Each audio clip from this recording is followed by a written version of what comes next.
Hello दोस्तों, आज हम बात करेंगे किडनी ट्रांसप्लांट के जो रेसिपिएंट्स होते हैं या जिनको किडनी ट्रांसप्लांटेशन हुआ है उनकी लाइफ किस तरह से रिस्ट्रिक्टेड होती है। क्या क्या उनको इंपॉर्टेंट रिस्ट्रिक्शंस या इंपॉर्टेंट लाइफस्टाइल मॉडिफिकेशंस उनको करने की आवश्यकता होती है एक बार उनकी किडनी ट्रांसप्लांट हो जाए। ये टॉपिक डिस्कस करना इसलिए अनिवार्य है क्योंकि ज़्यादातर लोगों को लगता है कि एक बार ट्रांसप्लांट हो गया फिर सब कुछ ठीक है, एक किडनी पर तो पूरी ज़िंदगी आराम से चल जाएगी, कोई दिक्कत नहीं आएगी।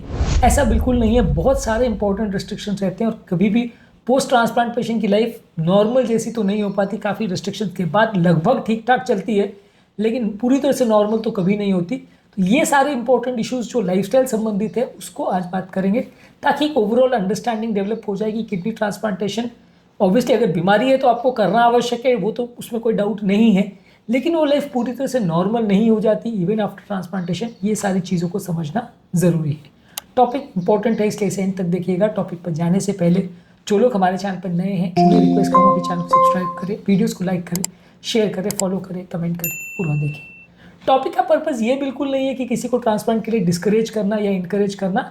जो डिसीजन लेना है वो आपको सोच समझ के लेना है। अगर आपकी बीमारी ऐसी है कि आपको ट्रांसप्लांटेशन की ज़रूरत है तो ट्रांसप्लांट करना है, बिल्कुल करना है, उससे फ़ायदा है, उसके बिना तो आप सर्वाइव ही नहीं कर पाओगे। लेकिन इसके इश्यूज़ को समझना और सोच समझ के डिसाइड करना, उसके कॉस्ट को और उसके पोस्ट सर्जिकल इश्यूज़ को समझ के डिसाइड करना, ये डोनर और रेसिपिएंट दोनों के लिए ही ज़रूरी है। क्योंकि अक्सर रेसिपिएंट के लिए तो मजबूरी होती है, लेकिन डोनर कई बार फाइनेंशियल इंक्लिनेशंस की वजह से और कई बार कुछ इमोशनल इश्यूज़ की वजह से बहुत ज़्यादा इंक्लाइंड होकर डोनेट करने को पहुंच जाते हैं। आपको ये समझने की ज़रूरत पड़ेगी कि ये चीज़ें बहुत सारे इसके बाद ट्रांसप्लांटेशन के बाद भी इश्यूज़ आते हैं। ये सारी चीज़ों को आपको जानना और समझना ज़रूरी है ताकि आप एक बेटर डिसीजन ले सकें और ट्रांसप्लांटेशन के बाद की अपनी लाइफ को बेटर मैनेज कर सकें। टॉपिक इंपॉर्टेंट है इसलिए हर एस्पेक्ट को ध्यान से देखिएगा। चलिए शुरू करते हैं important video.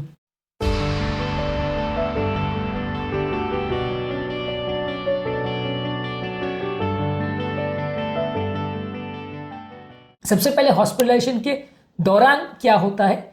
Immediately post transplant के बाद सर्जरी के बाद पेशेंट को लगभग 1 से 2 हफ्ते हॉस्पिटल रखना पड़ता है और लगभग 6 हफ्ते तक पेशेंट को ज़्यादातर हैवी वेट लिफ्टिंग और कोई भी अग्रेसिव एक्टिविटीज़ अवॉइड करने को बोला जाता है, स्ट्रेनस एक्सरसाइज अवॉइड करने को बोला जाता है, क्योंकि घाव को भरने में, लाइफ को लगभग नॉर्मल आने में, हील होने में लगभग 6 से 8 हफ्ते लगते हैं।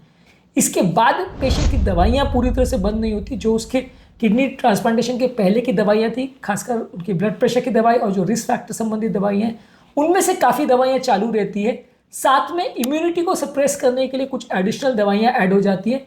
ये मेडिसिन बेसिकली बहुत ज़्यादा इंपॉर्टेंट है क्योंकि ये आपकी इम्यूनिटी को सप्रेस करती है और आपकी इम्यूनिटी को सप्रेस करना इसलिए आवश्यक है क्योंकि अगर आपकी इम्यून सिस्टम एक्टिवेट हो गया तो वो ट्रांसप्लांटेड किडनी को डैमेज कर सकता है, क्योंकि उसके लिए वो एक फॉरेन बॉडी है और अगर आपकी इम्यूनिटी एक्टिव हो गई तो उस ट्रांसप्लांटेड किडनी को पूरी तरह से ख़राब कर सकती है।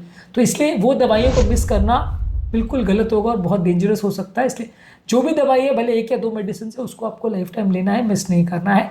ये सारी दवाइयाँ बहुत पोटेंशियली टॉक्सिक दवाइयाँ होती है, बहुत सिंपल दवाइयाँ नहीं होती। कोई पैरासीटामोल जैसी दवाई या एंटासिड नहीं है जिसको लेते रहे और कोई फ़र्क नहीं पड़ेगा। ये दवाइयों में बहुत ज़्यादा इश्यूज़ होते हैं, इम्यूनिटी को सप्रेस करते हैं। ये सारी दवाइयों के साइड इफेक्ट्स में इंक्रीज रिस्क ऑफ इन्फेक्शन होता है, यानी इन्फेक्शन का चांस बढ़ जाता है, ब्लड प्रेशर बढ़ सकता है, कुछ दवाइयों से डायबिटीज़ भी बढ़ सकता है। तो ये सारी दवाइयों के सिग्निफिकेंट साइड इफेक्ट्स होते हैं, सिग्निफिकेंट कॉस्ट भी होता है, इसको ध्यान रखना आवश्यक है। इसके बाद बात करेंगे जो ट्रांसप्लांटेशन रिसिपिएंट है उसकी लाइफ कैसी होती है। एक चीज़ ध्यान रखने की ज़रूरत है, किडनी ट्रांसप्लांट हो गई उसके बाद भी आपका डॉक्टर्स का पीछा नहीं छूटेगा।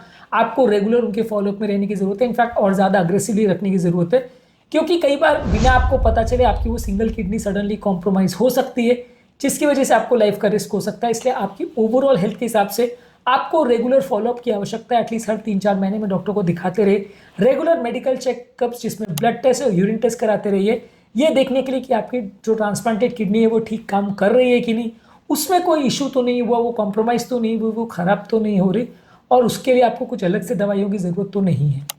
इसके अलावा एक हेल्दी डाइट रखिए जिसमें शुगर कम रहेगा, सॉल्ट कम रहेगा, सैचुरेटेड फैट्स कम रहेंगे, फ्रेश फ्रूट्स वेजिटेबल ज़्यादा रहेंगे, होल ग्रेन ज़्यादा लीजिए, फैट फ्री प्रोटीन्स लीजिए, प्रॉपर बैलेंस डाइट होना चाहिए। पानी ज़्यादा मात्रा में पीजिए, लगभग 2 से 3 लीटर पानी पीजिए। हर व्यक्ति की अलग वाटर रिक्वायरमेंट होती है। हार्ट फेलियर अगर है तो थोड़ा कम रखना है, अगर नहीं है तो आप 2-3 लीटर पानी आराम से पीजिए, तो इससे थोड़ा बॉडी डिहाइड्रेट नहीं होगी। डिहाइड्रेशन एक इंपॉर्टेंट प्रॉब्लम होता है जिससे आपकी किडनी सडनली फेल हो सकती है, इसलिए भी किसी भी हालत में आपको बॉडी को डिहाइड्रेट होने नहीं देना है। इसके अलावा कुछ फूड्स है जिसमें पोटाशियम ज़्यादा है, फॉस्फोरस ज़्यादा है और सोडियम ज़्यादा है, जो कि किडनी पेशेंट्स के लिए नुकसानदायक है, इनको आपको अवॉइड करना है। किडनी पेशेंट्स के लिए प्रॉपर डाइट और किस में सोडियम पोटाशियम फॉस्फोरस रहता है, ये सारे पे हमने अलग अलग वीडियोस किए हैं। इन वीडियोस को चेकआउट कर लीजिएगा तो आपको इसका आइडिया मिल जाएगा। इसके अलावा आपको रेगुलर एक्सरसाइज करने की जरूरत है, जिसमें वॉकिंग, स्विमिंग, साइकिलिंग ये सारी चीज़ें करनी है, लेकिन बहुत ओवर एग्रेसिव एक्सरसाइज नहीं करनी, बहुत बॉडी बिल्डिंग नहीं करनी, बहुत हाई डोज प्रोटीन नहीं लेना है, जिसमें बॉक्सिंग, फेंसिंग या इस तरह की वो एग्रेसिव एक्टिविटीज़ कर रहे हो, रग्बी फुटबॉल कर रहे हो जिसमें आपकी पेट पर चोट लग सकती है, जिससे आपकी ट्रांसप्लांट किडनी डैमेज हो सकती है, वो सब चीज़ों का ध्यान रखिए। बहुत अग्रेसिव बॉडी बिल्डिंग, बहुत अग्रेसिव कॉन्टैक्ट स्पोर्ट्स या बहुत एडवेंचर स्पोर्ट्स अवॉइड करिए। एडवेंचर स्पोर्ट्स से मतलब है कि बंजी जंपिंग कर रहे हैं, कि आप पहाड़ से कूद रहे हैं, कि आप छलांग मार रहे हैं, एयरप्लेन से डाइविंग कर रहे हैं, ये कर सकते हैं, लेकिन डॉक्टर से पूछ के प्रॉपर सलाह लेके फिर करें तो ज़्यादा अच्छा है। ये उतनी सेफ नहीं है चीज़ें, और कई बार ये हाई एड्रेनलिन का सर्ज जो है वो बॉडी के लिए डैमेजिंग भी हो सकता है, तो इसलिए ये सारी एक्टिविटीज़ उतना ईजिली आप नहीं कर पाओगे यदि आप पोस्ट ट्रांसप्लांटेड पेशेंट हो। बहुत फिट हो और सब कुछ स्टेबल है और बहुत बार अपने आप को आपने इसके लिए ट्रेन किया तो शायद आप कर सकते हो, लेकिन आइसोलेटेड अगर कोई व्यक्ति रूटीन वाला है जिसकी बहुत एडवेंचर ट्रेनिंग नहीं हुई है, वो बहुत अग्रेसिव स्पोर्ट्स या एक्टिविटीज़ ना करे, नॉर्मल सिंपल सादा जीवन जिए तो ज़्यादा अच्छा है। इसके अलावा आपको खुद को इन्फेक्शन से बचाना है, क्योंकि इस तरह के पेशेंट्स को कई बार वातावरण में कीटाणु का इन्फेक्शन बहुत जल्दी हो जाता है। इम्यूनोसप्रेसिंग की वजह से बॉडी की इम्यूनिटी कॉम्प्रोमाइज़ होती है, इसलिए बहुत ज़्यादा क्राउडेड स्पेस में या सिक लोगों के प्रेजेंस में आपको नहीं जाना है। अब मान लीजिए आपके आसपास कोई ऐसा व्यक्ति है जिसको इन्फेक्शन वगैरह हो रखा है, उससे आपको जल्दी इन्फेक्शन हो सकता है, तो खुद को बचाना है आपको ताकि आपको इन्फेक्शन ना हो। लीजिए, अगर कोई लाइव वैक्सीन आप ले रहे हैं जिसमें कीटाणु एक्टिव लाइव होता है, वो आपको दिया जाता है और फिर वो बॉडी में मल्टीप्लाई करके फिर आपकी इम्यूनिटी को इम्प्रूव करता है, वैसी वैक्सीन सेफ नहीं होती है ट्रांसप्लांट पेशेंट में, क्योंकि उनको इम्यूनोसप्रेशन चल रहा होता है और ऐसे लोगों में सडनली वो वायरस फ्लेयर अप कर सकता है। तो वैसी वैक्सीन लेने से पहले अपने डॉक्टर से प्रॉपरली डिस्कस कर लीजिए कि सेफ है कि नहीं, कितनी फ़ायदा कितना नुकसान है, नहीं तो नुकसान भी हो सकता है वैक्सीन के बाद। हाँ, जो बाकी वैक्सीन है जहाँ पे आप उनको इन्फेक्शन बचाने के लिए यूज़ करना चाहते हैं वहाँ यूज़ कर सकते हैं। डेड या इनएक्टिव वैक्सीन थोड़ी सेफर है, लाइव वैक्सीन थोड़ी अनसेफ है। इसके अलावा आपको मेडिसिन लेने से पहले भी प्रॉपर ध्यान रखने की ज़रूरत है, जो मेडिसिन आप ले रहे हैं वो किडनी के लिए सेफ रहनी चाहिए। हर अपने ट्रांसप्लांट प्रोवाइडर के साथ, डॉक्टर के साथ वो मेडिसिन का भी लिस्ट बना के रखिए कि कौन सी आपकी किडनी के लिए सेफ है, कौन सी अनसेफ है। कोई तरह का व्यसन नहीं होना चाहिए, कोई स्मोकिंग, कोई अल्कोहल, कोई टोबैको नहीं होना चाहिए, ये आपकी किडनी को बुरी तरह से नुकसान पहुंचा सकते हैं।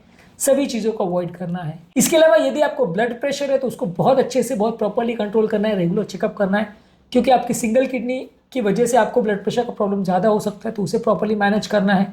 डायबिटीज़ अगर है तो उसको प्रॉपर्ली मैनेज करना है और कोशिश करके उसको रिवर्स करने का प्रयास करना है, क्योंकि आपकी सिंगल किडनी कभी भी डैमेज हो सकती है, आपको उसको बचा के रखना है, तो डायबिटीज़ कंट्रोल ज़रूरी है। इसके अलावा कई बार कुछ इम्यूनोसप्रेसेंस की वजह से बॉडी में कैंसर का रिस्क भी बढ़ जाता है, तो उसके लिए भी रेगुलर स्क्रीनिंग करने की आवश्यकता है, क्योंकि इस तरह के केसेस में कई बार इसका भी रिस्क थोड़ा सा बढ़ जाता है।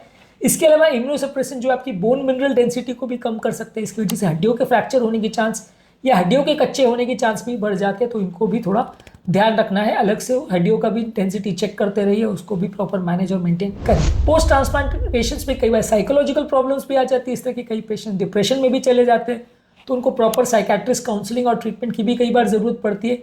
कई बार फैमिली, फ्रेंड्स और सोशल ग्रुप्स का भी उनको सहारा लेना पड़ता है, जिससे कि उनकी लाइफ थोड़ी बेटर हो, ज़्यादा डिप्रेशन या स्ट्रेस में ना जाए और अपनी लाइफ को बिना ज़्यादा स्ट्रेस और एंग्जाइटी के वो जी सके। जहाँ तक उनके काम का सवाल है, आप अपना काम नॉर्मली कर सकते हैं, लेकिन बहुत अग्रेसिव या बहुत डिमांडिंग वर्क या मैनुअल लेबर कर पाएंगे, ये बड़ा मुश्किल है। अगर कोई व्यक्ति ऐसा सोचता है कि वो खेतीबाड़ी का या मजदूरी का काम कर सकता है आफ्टर ट्रांसप्लांटेशन, ये बड़ा मुश्किल है, क्योंकि इतना अग्रेसिव फिजिकल एक्टिविटी कई बार आपकी किडनी टॉलरेट नहीं करती है। तो प्रॉपरली पूछ के समझ के फिर ही करिए, नहीं तो मत करिए। और कई बार अगर आप जहाँ पे भी काम कर रहे हो वहाँ अपने जॉब एम्प्लॉयर को भी प्रॉपरली बता के रखिए कि आपको इस तरह का प्रॉब्लम है, और उसके बारे में डिस्कस करके रखिए, नहीं तो कभी सडनली प्रॉब्लम आ सकती है। इसके अलावा आपको ज़रूरी ये भी है कि आप इंश्योरेंस भी करवा के रखिए, क्योंकि पोस्ट ट्रांसप्लांट पेशेंट्स को भी कई बार हेल्थ प्रॉब्लम्स और इश्यूज आते रहते हैं, तो इसलिए आपको प्रॉपर हेल्थ इंश्योरेंस कराना ज़रूरी है। लेकिन उससे पहले कंपनी को भी प्रॉपर डिस्क्लोजर करना ज़रूरी है कि आपने ट्रांसप्लांट करवाया है, क्योंकि इस तरह के पेशेंट्स के अक्सर जो प्रीमियम्स होते हैं ट्रांसप्लांट के बाद वो काफ़ी हाई होते हैं। तो ये भी एक इंपॉर्टेंट डिटरेंट होता है कि इंश्योरेंस आप करा तो लो, लेकिन कई बार उसके लिए प्रीमियम्स बहुत हाई आपको पे करने पड़ते हैं, तो ये भी ट्रांसप्लांट पेशेंट्स के लिए इशू हो सकता है। तो आज के टॉपिक में कुछ प्रैक्टिकल इश्यूज़ के बारे में हमने बात करी, जो पोस्ट ट्रांसप्लांट पेशेंट्स रेसिपिएंट्स को झेलनी पड़ती है। इसके अलावा डोनर्स को क्या इशू रहते हैं, ट्रांसप्लांटेशन के बाद क्या इंपॉर्टेंट मेडिसिन वगैरह चलती हैं, इस पर हमने अलग अलग वीडियोज़ की, इनको ज़रूर चेकआउट करें।